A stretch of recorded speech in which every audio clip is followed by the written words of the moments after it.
These soldiers in Indonesia are preparing for deployment. There's something unusual about their mission, though.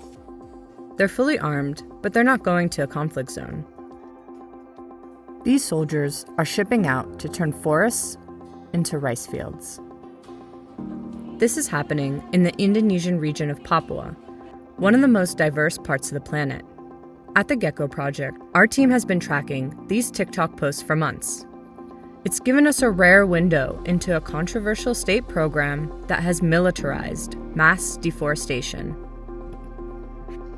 Kita harus bisa punya produksi pangan kita sendiri.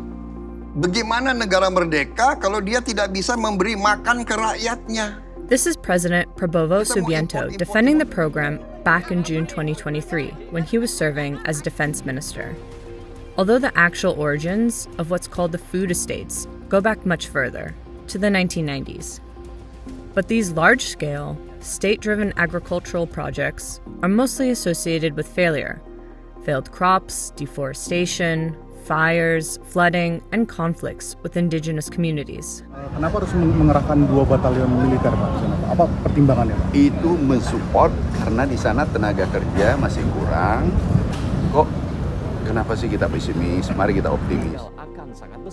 But despite widespread public criticism, the idea to revive the food estate program re-emerged during COVID-19. The pandemic was disrupting global supply chains. The Indonesian government said food estates would make the country more self-sufficient.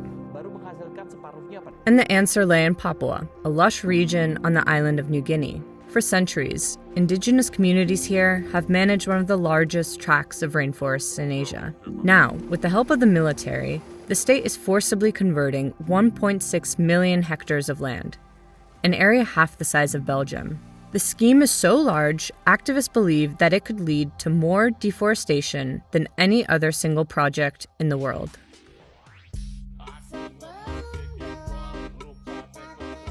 Papua is pretty remote, making it difficult to find out what's happening on the ground, and exactly what orders soldiers are there to carry out. These TikTok accounts offer a window into how this deployment has played out.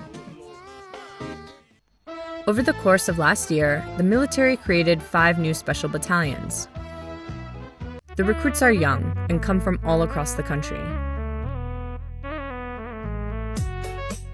Before shipping out, they went through physical and weapons training in Java. With close to 3,000 troops, it's a large show of strength by the Indonesian state. By November, the new recruits and hundreds of excavators are in Papua.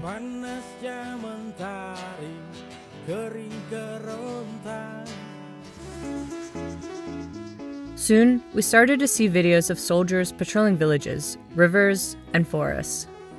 The soldiers are hands-on, but they don't seem to be professionals in agriculture.